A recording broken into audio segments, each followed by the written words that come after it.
Hi friends, യാസിങ്ങാലിലേക്ക് സ്വാഗതം. ഞാൻ ഇവിടെ ഉണ്ടായ മുട്ടുകളാണ് കാണിക്കുന്നത്. താമരയുടെ മുട്ടുകൾ കാണിക്കുകയാണ്. ഇത് നമോ എന്ന് പറയുന്ന ഒരു ലോട്ടസാണ്.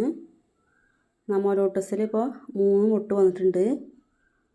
എല്ലാം റീപോർട്ട് ചെയ്തതിന് ശേഷം ഇപ്പോൾ ഉണ്ടായതാണ്. ഇതൊക്കെ പുതിയതായിട്ട് വെച്ചതാണ്. വളരെ കുറച്ച് ഇലകളാണ് വന്നിട്ടുള്ളൂ. സ്റ്റാൻഡ് ലീഫൊക്കെ വന്നിട്ടില്ല. ചെറിയൊരു ഇല വന്നപ്പോൾ തന്നെ മുട്ടുകൾക്ക് വരുന്നുണ്ട്. നമോ നല്ല ട്രോപ്പിക്കലാണ്. ഇതുപോലെ നിറയെ മുട്ടുകൾ വരാറുണ്ട്. കഴിഞ്ഞ പ്രാവശ്യം വെച്ചപ്പോൾ നന്നായി മുട്ട് വന്നിട്ടുണ്ടായിരുന്നു. ഇത് ബുച്ച ലോട്ടസിൻ്റെ മുട്ട് വന്ന ഒരു പ്ലാന്റാണിത്. ബുച്ച റീപോർട്ടിന് ശേഷം അങ്ങനെ മുട്ട് വന്നിട്ടുണ്ട്. ബുച്ചൊക്കെ നല്ല ട്രോപ്പിക്കലാണ്. നന്നായിട്ട് ഫ്ലവർ ഉണ്ടാവും. തുരുതുരാന്ന് ഫ്ലവർ ഉണ്ടായിട്ടുണ്ടായിരുന്നു കഴിഞ്ഞ പ്രാവശ്യം. ഇവിടെ ഹിമാനിയാണ്. ഹിമാനിൻ്റെ ഒരു വീഡിയോ ചെയ്തിട്ടുണ്ടായിരുന്നു. ഹിമാനി ലോട്ടസ് എങ്ങനെയാണ് ഉണ്ടായത് അതിനെ പറ്റിയിട്ടൊക്കെ വീഡിയോ ചെയ്തിട്ടുണ്ട്. ഇതതിൻ്റെ മുട്ടാണിത്. അതിൽ ഇനിയും മുട്ടുകൾ വന്നിട്ടുണ്ട്. ഒരു മുട്ട കൂടി വന്നിട്ടുണ്ട്.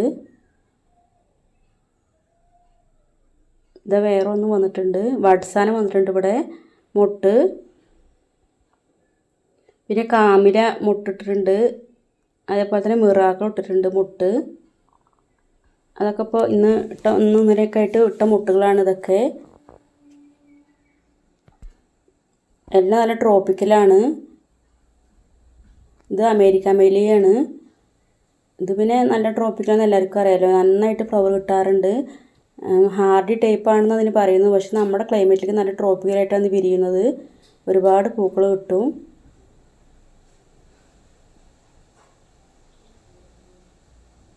ഇത് ഹിമാനിൻ്റെയാണ്. ബെഡ് വേറെ ഒന്ന് വന്നത്. മൂന്നാണ് വന്നിട്ടുള്ളത് ഇപ്പോൾ. ഇത് അരുണിമ എന്ന് പറയുന്ന ലോട്ടസാണ്.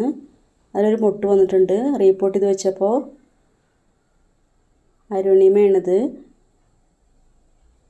പിന്നെ ഇവിടെ വൈറ്റ് മിറാക്കിളിൽ മുട്ടുണ്ടായിരുന്നു. മുട്ടുണ്ടാവാറുണ്ട്. ഇടയ്ക്കിടയ്ക്ക് പൂക്കളുണ്ടാവുന്നുണ്ട്. അതേപോലെ തന്നെ കർണയൊന്നും ഇതുവരെ ഡോർമെൻ്റ് ആയിട്ടേ ഇല്ല.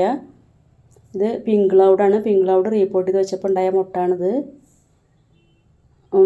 മുട്ടിൽ എപ്പോഴും ചാഴിയാണ് വരിക അധികം. നമുക്ക് തുടങ്ങുമ്പോൾ ഈ വേനൽക്കാലം വല്ലാണ്ട് ചൂടാകുമ്പോൾ ചാഴി വരുന്നത്. അപ്പോൾ നമ്മൾ പതുക്കെ ഒന്ന് വെള്ളം നനച്ചിട്ട് ഒന്ന് കളയുക, അല്ലെങ്കിൽ ഒന്ന് തുണി കൂടി തുടക്കുകയൊക്കെ ചെയ്യുക. മുട്ടിന് ഇളക്കാൻ തട്ടാത്ത വിധം. അല്ലെങ്കിൽ കുറച്ചും കൂടി വലുതായി കഴിഞ്ഞിട്ടുണ്ടെങ്കിൽ ഒന്ന് നന്നായിട്ട് കഴുകി കൊടുത്താൽ ആ അതിൽ നിന്നൊക്കെ പോവും. ഇത് മിറാക്കിളിൻ്റെ മുട്ടാണിത്. മിറാക്കിള്.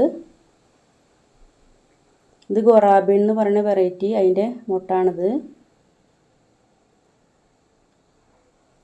ഇത് സൺസെറ്റ്, റിലാക്സിങ് സൺസെറ്റിൻ്റെ മുട്ടാണിത്. നല്ല ഭംഗിയാണ് ഓരോ മുട്ടുകളും കാണാൻ.